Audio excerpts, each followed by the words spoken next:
Thank you, Mr. Chairman, and Admiral, congratulations to you and your family, and thank you for your decades of service, all of you, including your family. No, it's not always easy. As the chairman mentioned, I certainly want to focus a little bit more on missile defense. It's a really important element of what your job is going to be, and it's actually been a really, I think, a good news story coming out of this committee. There's been bipartisan legislation in the last 3 NDAAs on this. The President launched the Missile Defense Review at the Pentagon earlier this year. In March, you may have seen MDA successfully completed its first ever salvo test, which was really remarkable. Didn't get a lot of news, but very successful. Certainly our adversaries took notice. Now, I have a particular interest authoring a lot of this legislation, but as you probably know, Alaska is the cornerstone of our nation's missile defense with the radar sites out in the Aleutians, the long-range discrimination radar site being built, Fort Greely, testing at Kodiak. So that's the good news, but then I will tell you, and I think a number of members of this committee were surprised in August when the Undersecretary over at the Pentagon abruptly canceled the redesigned kill vehicle. And first of all, very little notice. I wasn't given any notice, and I focus on this issue as much as anyone in the Congress. So can I first get your commitment, any kind of major policy decisions that, to be honest, this body's been driving, not the Pentagon, the Congress has been driving missile defense the last 5 years. If there's going to be major abrupt changes, I need your commitment to make sure you reach out to the chairman, the committee, other members, to make sure we know what's happening, make sure we know what the reasoning is, maybe even seek our advice on it. We sometimes have a little wisdom over here too. Can I get your commitment on that? Absolutely, Senator. So in the explanations for this abrupt cancellation were all over the place. I was actually in Alaska when this happened. First, it was about hypersonics. As you know, the GBIs aren't even focused on hypersonics. They're focused on rogue missile like North Korea, Iran.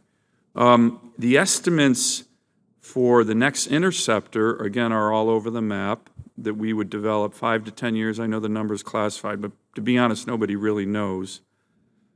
Are you aware of this? And if we're not going to be testing the new RKV over the next several years, how do we show deterrence?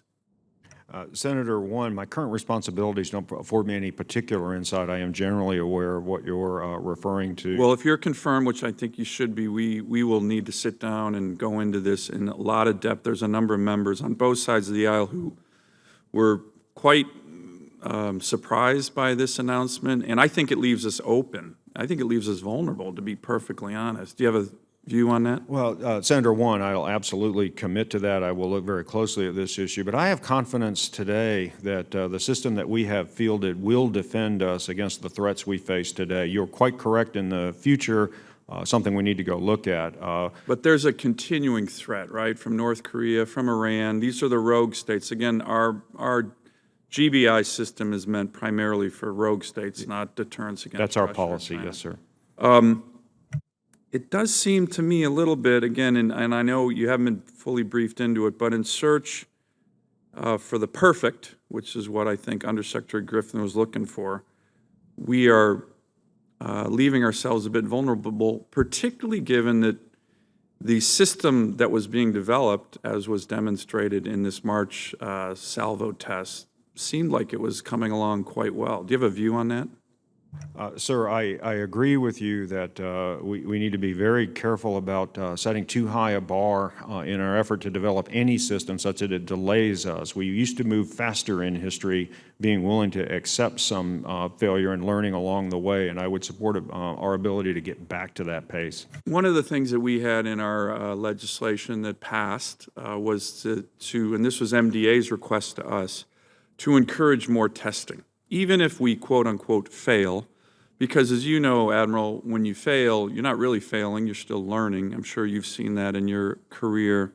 Again, do you think that, I'd like to work with you on looking at to make sure this cancellation of the RKV program doesn't undermine the ability for us to conduct. We had pressed for in legislation at least yearly testing. Can I get your commitment on that as well? Absolutely, Senator. And finally, do you have any views on, and again, this is a different topic. It's certainly an emerging threat. The chairman certainly talked about it a lot.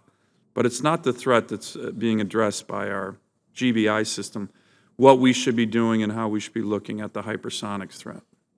Sir, the nation has some limited capability against hypersonics today. I agree with you. We need to accelerate our ability to address that threat. And it starts with the ability to track, right? If I have the ability to track and warn against hypersonics, it opens up a number of responses, including direct defense.